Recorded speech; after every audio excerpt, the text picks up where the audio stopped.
Si nos preguntan de qué está hecha la sociedad, probablemente respondamos que está hecha de personas, de instituciones, de historia, de ideas. Todos estos elementos tienen algo en común: el lenguaje. ¿Se dieron cuenta de que cada vez que usamos el lenguaje estamos dándole forma a la sociedad? Déjenme contarles del día en que yo me di cuenta de esto. Estando en el secundario, un profesor nos dijo: ustedes no son alumnos, porque alumno significa sin luz. A significa sin. Lumno viene del latín lumen luminis, que significa luz. Ustedes no son alumnos, son estudiantes. Durante toda nuestra vida escolar nos habían estado insultando cada vez que nos llamaban. Y este profesor no solo no nos insultaba, sino que además nos ayudó a construir nuestra identidad. ¿Cómo? Nos dio una función.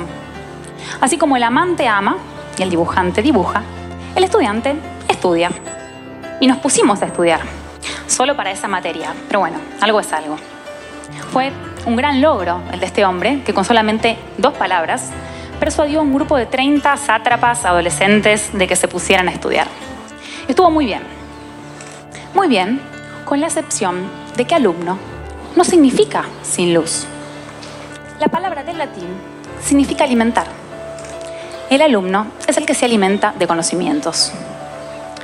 Lo haya querido o no, este profesor nos persuadió en base a una mentira. ¿Cómo hizo? Porque esa mentira era verosímil. Y además porque la presentó de una manera muy atractiva. Primero estableció una oposición. Ustedes no son esto, sino esto. Nos dio una nueva definición de alumnos y después introdujo la palabra mágica estudiante. Por contraste, el estudiante es el que sí tiene luz. Por supuesto, el hecho de que nos estuviera halagando fue importante en cambiar nuestra conducta. Era como una especie de demagogia, pero en pequeña escala. Pero además, su idea sobre nosotros no la dijo como una opinión, la dijo como una certeza.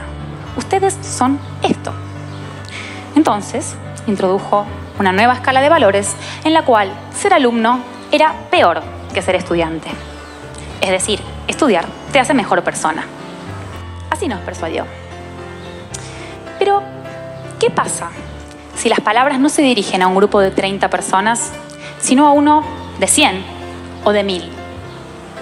¿Y qué pasa si se dirigen a personas basándose en una mentira? Estoy segura de que varios de los que están acá me creyeron cuando dije alumno es sin luz. ¿Y qué pasa cuando los discursos, en lugar de lograr hechos positivos, generan efectos negativos? Como los discursos que incitan a la guerra o los que reproducen desigualdades sociales, de clase, de género. Si nosotros, mediante el lenguaje, tenemos el poder de darle forma a la sociedad, ¿no tendríamos que estar creando una sociedad que nos guste? Pero si miramos alrededor, vemos que el mundo está lleno de desigualdades. Hay violencia, hay pobreza, hay machismo, hay injusticias. ¿Qué podemos hacer entonces para protegernos de estas palabras y ayudar a construir la sociedad que queremos? Un discurso es como una varita mágica. Primero, a simple vista, es un palito de madera, pero si sabemos usarla, podemos cambiar la realidad. De la misma forma, un conjunto de palabras, con puntos, comas, mayúsculas, puede parecer insignificante. Pero si lo examinamos a fondo, encontramos que todos los discursos tienen un secreto escondido. Siempre dicen mucho más de lo que parecen decir. Para valernos de los discursos y cambiar la realidad, hay que descubrir ese secreto. Y por suerte, a diferencia de las varitas mágicas, los discursos no están en los cuentos de hadas, están en nuestro mundo. Y nosotros mismos podemos crearlos y usarlos. Quizás ustedes están pensando en el discurso de algún político famoso o de alguna persona reconocida. Pero déjenme darles 3 ejemplos muy cercanos en los cuales se usaron los discursos para darle forma a la sociedad. El primer ejemplo tiene que ver con la educación. Imaginemos que se avecina un examen importante, nos preparamos un montón, nos esforzamos y nos va mal. ¿A quién no le pasó? Pero si estudié, leí un montón. Yo soy docente y cuando viene un alumno así desconcertado, quisiera tener el superpoder para viajar adentro de su cerebro y mirar en vivo y en directo qué es lo que hace su mente cuando lee. Un grupo de analistas del discurso de la Universidad de Buenos Aires tuvo la misma fantasía que yo y se puso a estudiar las notas que tomaban los alumnos a partir de los textos que leían. Notaron que los apuntes eran estructuralmente distintos. En algunos se narraban hechos. Los alumnos iban mencionando cada una de las ideas del autor en orden temporal. En otros apuntes se mostraba un campo de batalla en el cual se enfrentaban la postura del autor con las posturas de otros autores. Y además se contaban los argumentos que se usaban para discutir. Estos apuntes, que mostraban las discusiones y los argumentos, eran muy pocos. Los apuntes que narraban hechos eran la mayoría, y esta mayoría era la que tenía peores notas. ¿Qué nos dice esto? Las formas de escribir reflejan formas de leer. Los analistas no les preguntaron a los estudiantes qué es lo que les parecía más difícil en la lectura, porque ni ellos lo sabían. Pero analizando sus textos, pudieron descubrir cuál era el problema. Lo que le parecía más difícil a los estudiantes era encontrar las discusiones en los textos que leían.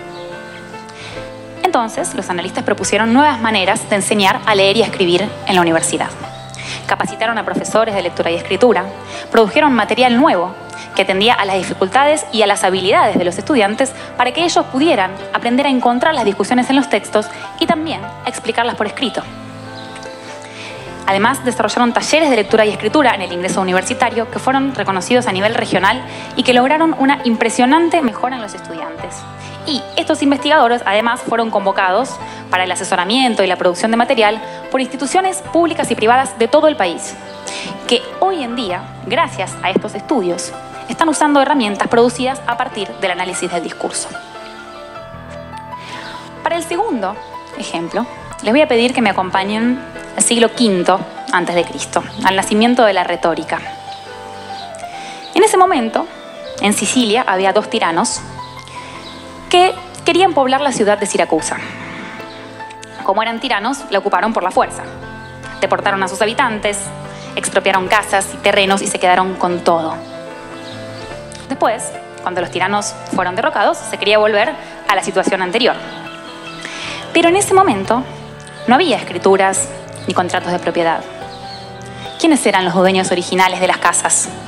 ¿De dónde hasta dónde se extendían los terrenos de unos y de otros? Entonces, para resolver este problema, ahí crearon la retórica. Cada ciudadano tenía que hablar en público defendiendo sus derechos de propiedad. Fíjense el poder que tiene el discurso. El que era más elocuente recuperaba su casa. Si no lograbas que el auditorio estuviera de tu lado, perdías.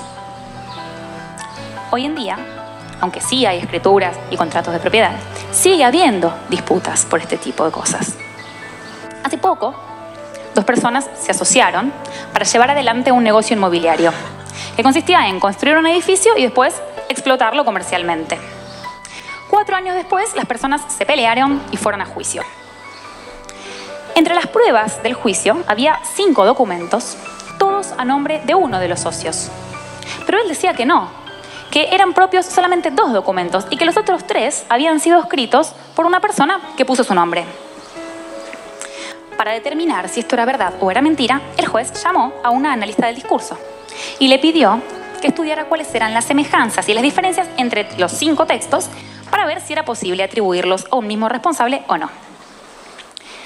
En el análisis se encontraron algunas marcas individuales. Por ejemplo, se usaban guiones para encerrar aclaraciones en lugares donde lo más común es usar comas. También se usaba el pronombre les al final de los verbos, como en salúdoles, cuando es más común decir les saludo. También se usaba siempre un mismo conector, así mismo, en vez de decir también, además, y, que eran otras posibilidades. Estos y otros rasgos de estilo fueron encontrados en los 5 documentos. Como eran marcas individuales, no había otra conclusión. Era muy probable que todos estuvieran escritos por la misma persona, aunque este socio dijera lo contrario. El análisis ayudó a descubrir cuál era el autor de los documentos y a resolver el juicio. El tercer ejemplo es de hace un mes. El día de la manifestación Ni Una Menos, yo me junté a comer con unas amigas. Y Y la hija de ellas, de 4 añitos, me dijo que en el jardín estaban preparando un acto escolar, al que los nenes tenían que vestirse con remera y pantalón y las nenas con minifalda y top. El tema de conversación de la cena fue por qué las nenas tenían que ir vestidas diferente de los nenes y por qué tenían que mostrar el cuerpo. Mis amigas me contaron que habían hablado con las demás mamás del jardín y les habían propuesto cambiar el vestuario. Y la respuesta fue, pero si van a quedar divinas. Esa era la razón. Que la diferencia entre los hombres y las mujeres es que la mujer tiene que estar divina. Y no es que estas mamás decían, ay, qué bárbaro el machismo, qué ideología fenomenal. Al contrario, están explícitamente en contra. Pero entonces, ¿por qué avalan la idea de mujer basada en la belleza física? Y de última, ¿por qué los nenes no dependen del vestuario para estar divinos? Con estas preguntas en la cabeza, el día siguiente me puse a analizar las noticias que publicaron los diarios acerca de la manifestación. Todas estaban abiertamente a favor del paro de mujeres y de Ni Una Menos. Una contaba a qué hora había empezado la manifestación, en qué calles había transcurrido, cuántas personas habían ido, qué agrupaciones estaban. Contaban también cuánto salían los pins y las remeras que se vendían, que había puestos de choripanes, que la gente entraba en los baños de los bares. ¿Qué dice todo esto de la violencia de género? Nada. Dice que esta marcha es igual a cualquier otra marcha. Sin embargo, en la primera parte, la noticia asume y reconoce el rol activo de las mujeres que luchan. Esto se veía en los verbos. Decía, las mujeres protestaron, se manifestaron, salieron a las calles, suspendieron las tareas. Además, repetía la causa de la lucha, contra la violencia de género, contra la desigualdad, y marcaba el rechazo con la palabra contra. Si esta noticia estaba repudiando la violencia de género, ¿por qué usa más de la mitad de su espacio en contar detalles secundarios? Probablemente para generar empatía con el grupo más amplio de lectores del diario y para entretenerlos. El problema es que darle tanto lugar a los detalles, la ideología y el repudio quedaban en un segundo plano. Igual que las mamás del jardín, no creo que la persona que escribió esta noticia sea machista, pero sí que vive en una sociedad machista y que repite sus discursos sin cuestionarlo. Los diarios, queriendo sumarse a la causa de las mujeres, lo único que hicieron fue darle a esta causa un lugar secundario.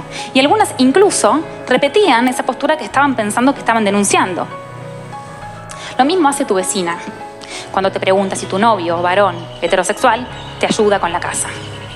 No te está preguntando si vos y tu novio limpian la casa. ¿Por qué dice tu novio y no dice ustedes? ¿Por qué dice ayudar y no dice limpiar? ¿Por qué dice te ayuda y no te pregunta si vos lo ayudas a él? Porque presupone que la que tiene que limpiar es la mujer y que el hombre puede decidir si colabora o no colabora. Esa pregunta, aunque esté hecha con la mejor de las intenciones, es machista. Mi novio no me ayuda con la casa. La casa es de los dos. Todos los discursos tienen un secreto. Y ese secreto no está en la información que transmiten. Está en cómo dicen lo que dicen. Supongamos que el lenguaje es un baúl, que está lleno de palabras, de signos de puntuación, de reglas de ortografía. Cada vez que hablamos o que escribimos, abrimos el baúl y elegimos qué palabra usar, qué puntos poner, qué frases armar. ¿Con qué criterio elegimos? Para analizar el discurso hay que hacer un ejercicio de imaginación. Hay que ver qué es lo que el discurso dice y qué es lo que no dice. Hay que pensar, esto mismo, ¿de qué otra forma podría decirse? ¿Y cuál sería la diferencia? Imaginemos un mundo en el que todos tengamos el poder de entender y de construir discursos para cambiar la realidad. Discursos que mejoren la educación, como los apuntes de los estudiantes. Discursos que eviten las injusticias, para que todos tengamos una voz. Discursos que eliminen las desigualdades, para que hombres y mujeres tengamos los mismos derechos. Cuando queramos volver a decir nuestras palabras, pensemos bien cuáles vamos a elegir, para ayudar a construir la realidad que queremos y para estar cada vez más cerca de decir lo que realmente queremos decir. Hagamos como los alumnos, que se alimentan de conocimientos, no se quedan con opiniones, y estemos siempre con los ojos bien abiertos y la mente alerta. Muchas gracias.